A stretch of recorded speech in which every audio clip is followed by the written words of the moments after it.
Take a move in the ring. You can hit me with the words you fling. All right, what's up, everybody? This is Tom Taylor back on deck for South China Morning Post, SCMP Martial Arts. It's been a while, but I'm back and glad to be joined by my man Jonathan DiBella, the strawweight kickboxing champion and one championship. John, it's been a minute, man. How's everything going for you? It's been a minute, man. Yeah, everything's going good. How about yourself? Life's good. Like I was saying before we started running this call, it's nice to be chatting with fighters again. Nice to see all these familiar faces. You in particular, I feel like we spoke a lot over the last year, so it's nice to be chatting with you again. One thing I wanted to ask you about right off the top is your coffee business. I love coffee. I love espresso. I know you're an espresso master. Talk to me a bit about this. I know a Salud. project you're doing with your girlfriend. Salud. Beautiful. Cheers. Salute, man. Um, I was reading that you picked your own beans and everything. I mean, tell me about this process. Yeah, man. It's been like a while. Like we wanted to do it, and yeah, finally we got it. We've been doing it in the past couple of months. We've been working on it, and yeah, it's finally done. Nice, nice. And it must be nice for you as a guy who is so, focused on fighting all the time, fixated on fighting even to have this sort of side project, a distraction from all the punching and kicking. Yeah, for sure. It's like sometimes like you want to like you need like a little break on your mind, and I always like have like a little side thing going on apart from teaching and apart from like fighting and training. So yeah, we're back to like we're doing the espresso brand for sure. It's a good experience. Awesome, man. So is the plan to eventually, for fans, for example, to be able to buy this coffee online? Is that sort of the end goal? Yeah, so like it will be available online like in the next couple weeks actually. So like it's only going to be sold online for now, and yeah, so in the next couple weeks it'll be on debellaspresso.com. Awesome, man. Well, I'll definitely be loading up on some of that. You'll see me bouncing off the walls for a few days after that because I'll be drinking 6 cups a day, but I'll definitely be stocking up. Um, let's get into the fighting stuff. Obviously, you have a big fight coming up. Danial Williams. It's a guy, a guy you know well, a guy you've talked about fighting for quite a while. First things first, before we get into sort of nuances of the matchup, how are you feeling? It's been a while since we've seen you fight. How's the ramp up back into training camp going? Yeah, it's been good. It's been like I've been always training. Like even since my last fight, I've been like, training and always training. I'm always at the gym and like teaching and working out and training hard. Like I always stay ready. So I was ready since last year. So yeah, it feels good. I can't wait to compete though. It's been a while. hmm Is there any difference though from kind of the day-to-day training to the staying in shape and the teaching to a full-on fight camp? Like, have you had any difficulty really ramping back up to that full intensity? Yeah, for sure. It's like now it's like really intense. Like not the past couple of weeks, past couple of months, have been like it's full out. It's been hard, but yeah, it's gonna be worth it because like every time I go like we have a training camp, like we go extra. But yeah, hmm same thing. I always train hard. I always spar hard like during the year, but now it's like a bit more intense. hmm And I'm Yeah. guessing I know the answer to this. I know you stay ready. I know your dad always has you in tip-top shape, but are you worried at all about ring rust, about your reflexes not quite being there in the cage? Is that a concern?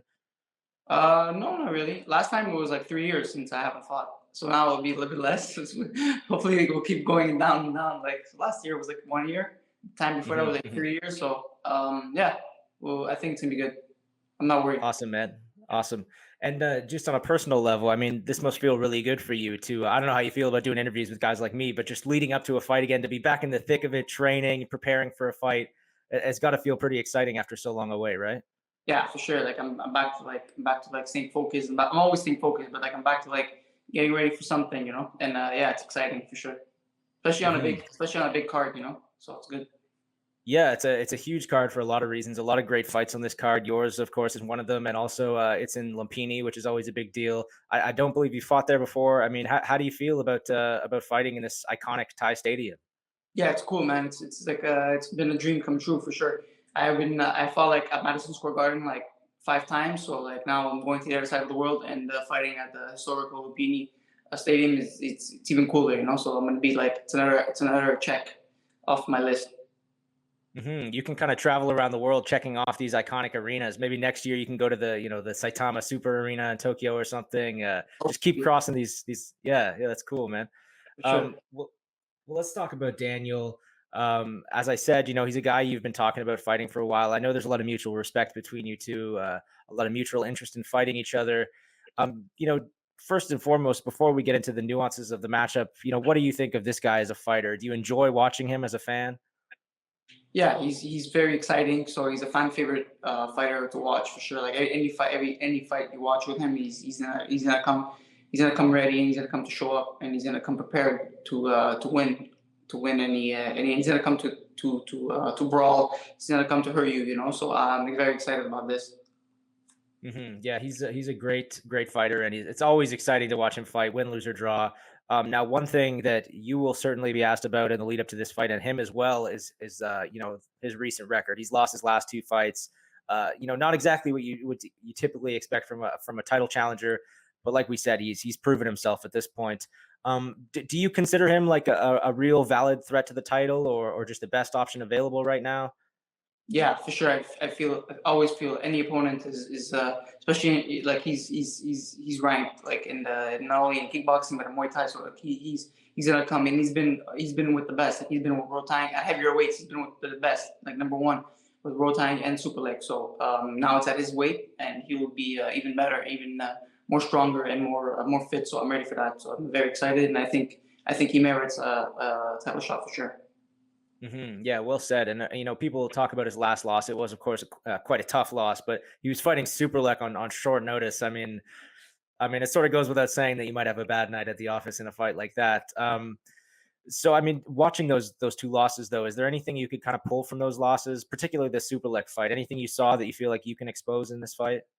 No, not really, because I have like different style than them. But like, yeah, you obviously every like we watch tape. My dad watches the tape. I don't really watch that much, but my dad watches the tape, and he'll come with me in training, and he'll like work on what he thinks we should be working on, and that's it. Well, I certainly can't wait to see that. Speaking of, if this fight goes your way, what are you thinking next? It's got to be the Zhang rematch after this, right? Yeah, for sure. If whoever wins the fight, like will probably fight Zhang for the belt, for the belt. But right now I'm focusing on Danny, and that's the guy to beat right now. But after that, on Saturday afternoon after the fights, we can ask me about the Zhang. Well, a lot of people do want to see that rematch because I think it was one of the best fights of the year at the time, and it's I think a lot of people felt that it merited a rematch. Is it difficult not to think about a guy like that you sort of have unfinished business with? No. I'll be thinking about him when it's time to think about him. But right now, I'm focusing on Daniel. So yeah, when it's time to think about him, I'll think about him. But it's not very hard. I have an opponent. We signed the contract to fight Daniel, so now that's the guy I'm looking at. So I have a good mindset for that. Yeah. Well, there's no question you got a strong mindset. You've proven that at this point. Getting back in the cage on the night, how good is that going to feel for you? Or ring, rather, I guess. After all this time away, how good is it going to feel to be back in there and hear the crowd and everything? Yeah, it's gonna feel really good. I haven't fought in front of a crowd in a long time. It's like 4 or 5 years I haven't fought in front of a crowd. So yeah, I'm excited. It's gonna be very cool. Yeah, it's going to be awesome. And on such a big card too. It's like you said, it's a huge card. Are you pretty happy to have landed on this one? Yeah, for sure. Like this is perfect. Like it's a perfect time to fight, perfect card to fight on, perfect. Yeah, everything's. Everything's in place, and I'm excited, man. It's just gonna be a historical night. hmm And now I know you've said you don't want to look too far past Daniel. I won't ask you about future opponents or anything, but one has a lot of big plans in the works. They're going to Qatar later this year. There was talk of going back to Japan for a Takeru fight sometime later this year or early next year. Of course, there's more plans for U.S. shows. Are you hoping to start getting onto some of these really big international shows? Is that the hope for you? Yeah, for sure. So like I think they're having 4 shows next year in the US. That's what they said, I believe. And that's like I wanna be on them for sure. Like I wanna be on at least 2 or 3 of them for sure. Yeah, I'm very excited. I wanna be on the US show. I wanna bring kickboxing to the States. And I think like one is like the biggest platform to bring kickboxing. It's the biggest and best platform to bring kickboxing and to grow kickboxing in America, North America. So I think that will explode when kickboxing, when they do kickboxing and Muay Thai in the States. It's gonna explode, especially with one's platform. They're really good. So I'm very excited for that. Do you think it's expanding on that? Do you think it's possible we're sort of in or entering a golden age of kickboxing right now? Because obviously, one championship is really changing the kickboxing game, and we've got Glory still doing things. K1 is back. Is this maybe kind of a golden age for kickboxing that's starting right now? 100%. Yeah, I think kickboxing is gonna it's starting to grow again, it's starting to get explode. And yeah, I think all these leagues they're coming out, but like one has the best one. Like one is like I believe all the best fighters are in one right now. And yeah, I think that's why it's very exciting. I'm very excited to be one of the best in my division and competing against all the other bests in the world. And yeah, it just feels good. You're not one of the best in your division. You're the best in your division. Don't forget it, man. We were talking a second ago. I should have mentioned this about international cards, the places that one is going in the next couple of years. I actually interviewed Chatri a night or two ago, and he just mentioned very casually when we were talking that he wants to come to Canada. He said he wants to bring one championship to Canada. Thinks he has a great fan base here. I mean, it goes without saying that if one comes to Canada, you got to be a part of that, right? Yeah, so we were talking about that in our meeting with Chat Three. Like we were in New York and we were talking about that. And the only thing is, like in Eastern Canada, Eastern Canada, like kickboxing and Muay Thai is illegal. It's not allowed. Like pro Mm. rules, it's not allowed. So he didn't know that. We told him that. He's like, oh, it's true. Yeah, like kickboxing and Muay Thai, but like maybe they'll go to Western Canada, like Vancouver and stuff. That'll be cool too.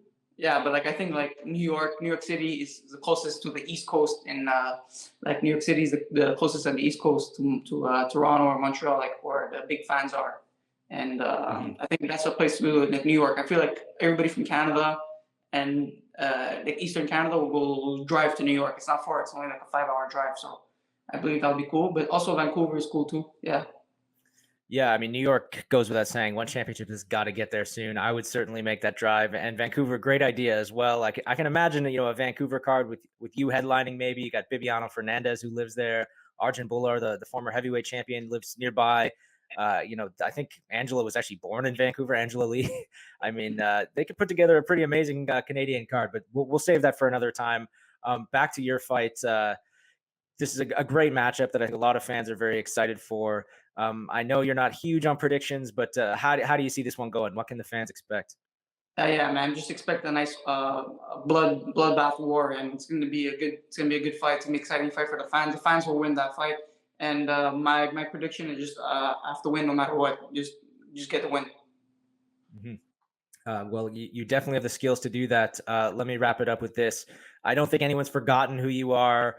You're a dangerous, incredible fighter, but it has been a while since we've seen you.